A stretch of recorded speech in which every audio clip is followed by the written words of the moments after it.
বুদ্ধির বক্স। আমাদের প্রাচীন ভারত বেশিরভাগটাই রহস্যে মোড়া, আর এইসব রহস্যের মধ্যে অন্যতম হলো উড়িষ্যার কোণারকে সূর্য মন্দির। 700 বছরের পুরনো এই মন্দিরটিকে ঘিরে রয়েছে অজস্র গল্প এবং রহস্য।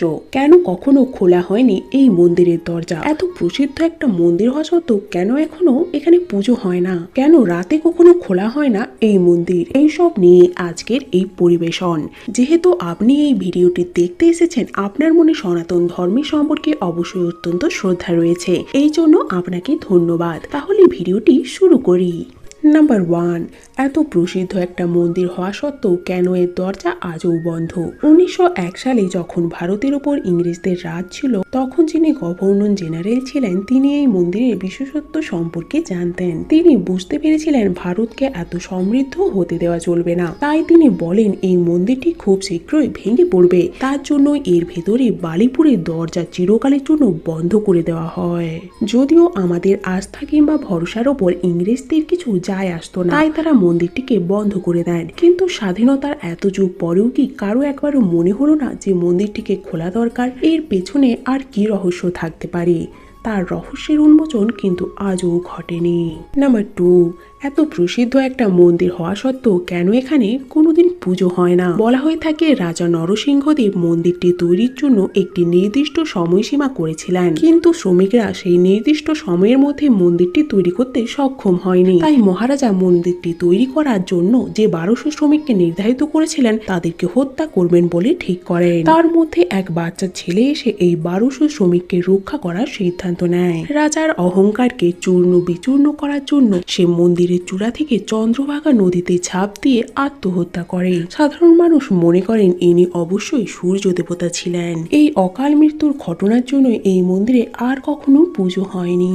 নাম্বার 3, রাজা নরসিংহদেব সূর্য মন্দিরটি তৈরি করেছিলেন। এই মন্দিরটি পুরোপুরিভাবে ভগবান সূর্যকে উদ্দেশ্য করে বানানো। এই মন্দিরটিকে এমনভাবে তৈরি করা হয়েছে যেটা বোঝায় সূর্যদেব একটি রথে চড়ে কোথাও যাচ্ছেন, এবং এই রথটির রয়েছে 12টি চাকা।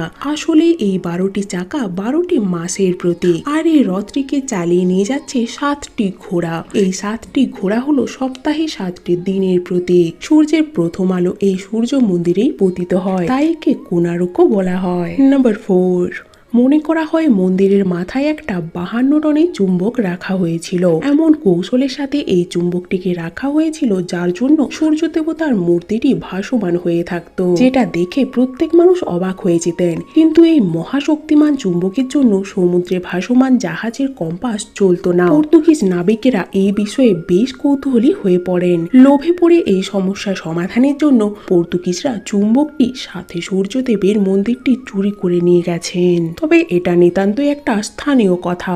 এভাবেই বিদেশি শক্তিরা বারবার আঘাত করেছে আমাদের ভারতের সংস্কৃতির ওপর।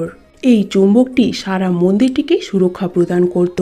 এই মন্দিরে যে পাথরগুলি ব্যবহার করা হয়েছে সেই পাথরের মধ্যে লোহার একটা করে প্রলেপ দেওয়া ছিল, কিন্তু এই চুম্বকটি চলে যাওয়ার ফলে মন্দিরটির অনেক ক্ষতি হয়েছে। নাম্বার 5, কেন রাতে খোলা হয় না এই মন্দির? কোণারক মন্দিরে নাট্যগৃহে অনেক দেবদাসী থাকতেন।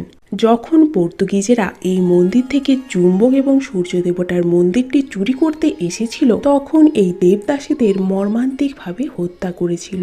এলাকাবাসী মনে করেন যখন সূর্য অস্ত যায় তখন থেকে এই দেবদাসীদের হাসির আওয়াজ কিংবা ঘুঙুর পরে নাচার আওয়াজ শোনা যায়। দর্শনার্থীরা বারবার এরকম সমস্যার সম্মুখীন হচ্ছিল বলেই বর্তমানে রাতে আর কখনো খোলা হয় না এই মন্দির। নাম্বার 6, কোণারকে সূর্য মন্দির যে কতটা সুন্দর সেটার বর্ণনা আমরা কেউই করতে পারবো না, কিন্তু এখন আমরা যে মন্দিরের অংশটি দেখছি সেটা আসল অংশ নয়, বরং এই মন্দিরটির 5টি বড় বড় বিল্ডিং ছিল। নাম্বার 1, নাট্যমণ্ডপ, যেখানে দেবী দেবতারা নর্তক নর্তকীদের নাচ দেখতেন। নাম্বার 2, প্রার্থনা মন্দির। নাম্বার 3, মেন মন্দির, যেটি কিন্তু এখনো অবশিষ্ট রয়েছে। এর পাশাপাশি আরো দুটির মন্দির ছিল, যেগুলো হলো ছায়াদেবী এবং মায়াদেবীর মন্দির। এনারা দুজনেই সূর্যদেবের স্ত্রী ছিলেন। নাম্বার 7, প্রত্যেক মন্দিরের বাইরে একটি দুয়ারপাল থাকে। যেমন ধরুন আপনি শিব মন্দিরে গেলেন, তার বাইরে অবশ্যই নন্দী দেবতাকে দেখতে পাবেন। সেরকমই এই সূর্য মন্দিরের বাইরেও কিন্তু 3 জন দুয়ারপাল একটি স্থাপত্য স্থাপত্যের মধ্যে রয়েছে। যেহেতু নরসিংহদেব এই মন্দিরটিকে তৈরি করেছিলেন, তার জন্য এখানে একজন নর রয়েছে এবং সিংহ রয়েছে এবং হাতি অর্থাৎ দেব রয়েছে। সূর্য মন্দিরের এই দুয়ারপালের আরো একটি গুরুত্বপূর্ণ ব্যাখ্যাও রয়েছে। আক্ষরিক অর্থে মানুষ হয় অহংকারী আর মানুষের প্রয়োজন পয়সার, যার প্রতীক এই হাতি। পয়সা আসার সাথে সাথেই আসে শক্তি, যার প্রতীক হলো সিংহ।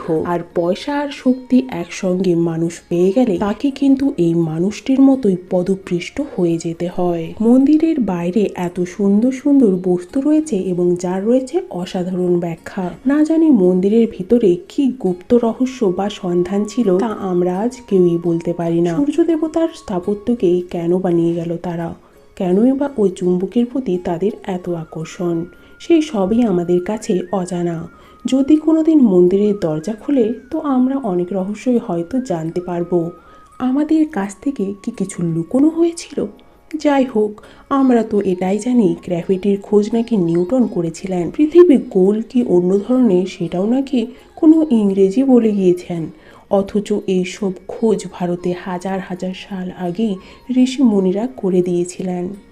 ভারতে এমন এমন সব মন্দির আছে যেগুলো এখনকার অ্যাডভান্স টেকনোলজির দ্বারাও বানানো সম্ভব নয়। তাও কেন জানি না ভারতের মানুষরা ভারতের সংস্কৃতি ও কালচারকে মন থেকে মেনে নিতেই পারে না, আর না করে তারা এই সংস্কৃতির সম্মান। তার জন্যই হয়তো আজ আমাদের এই অবস্থা। আমরা সব কিছু বিদেশিদের থেকে কপি করছি। যাই হোক, অনেক কথাই বললাম, আপনাদের মতামতও জানাবেন। আজকের ভিডিওটি এই পর্যন্তই। ভিডিওটি দেখার জন্য ধন্যবাদ। এরকমই মজার মজার ভিডিও দেখতে চ্যানেলটি অবশ্যই সাবস্ক্রাইব করে নেবেন। আজকের মতো টাটা।